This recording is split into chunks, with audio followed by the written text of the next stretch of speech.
So I was sitting here chatting with my good mate, Ronsley Vaz, and we were just talking about his podcast, Bon Appetit. And Ronsley's built an incredible business called Amplify Agency, one of the world's first audio marketing agencies. And where it all began was with starting a podcast called Bon Appetit. And we were just talking about the fact that there's just so many podcasts that exist out in the world today, and you see all these different podcasts and all the energy and the effort that people are putting into creating them, but more often than not, I see that they're not effectively commercializing that asset. And to put the energy and the effort into creating the asset without being able to commercialize it effectively just doesn't make sense to me. And I was curious to get Ronsley's take on his journey in terms of how he's used his podcast to be able to build Amplify into the seven-figure agency it is today.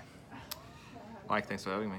I think one of the biggest issues we see, or the mistakes that we see the most, is that you have the creative side of people, or where they want to create these beautiful pieces of art where someone just wants to listen to the podcast and go deep, or really heavily edited, and they worry about the microphone and the space and who they interview and all that kind of stuff. And that's the creative side, and those kind of people kind of feel like they shouldn't commercialize stuff.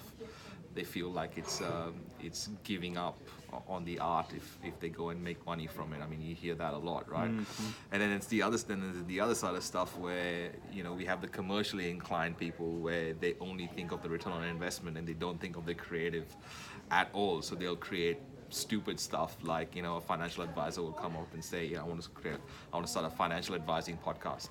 But why?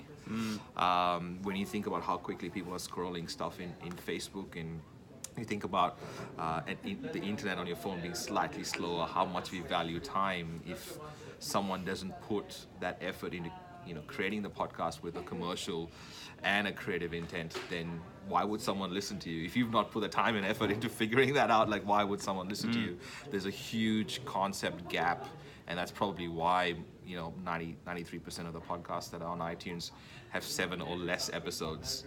And that's a crazy stat. I mean, it's not easy to set up a podcast, and especially it's not easy to keep it, to sustain it over a year and so on. I mean, you hear so many people who jump the gun in terms of the concept and land up either reducing the amount of episodes that they started doing when they started off, or not doing them at all, or erratic stuff. And so I've invited Ronsley to an event I'm hosting on the 12th of April called Influence and Assets, where it's an afternoon event, and Ronsley's come down and he's been generous enough to share his journey and his insights in terms of how he's built Amplify into what it is today.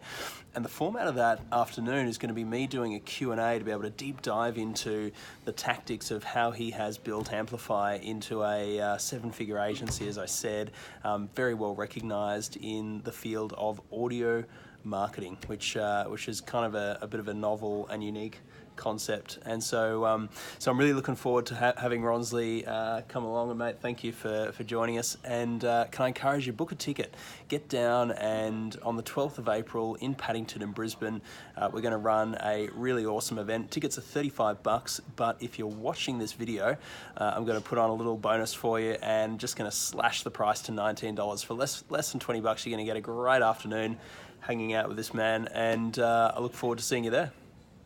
Cheers.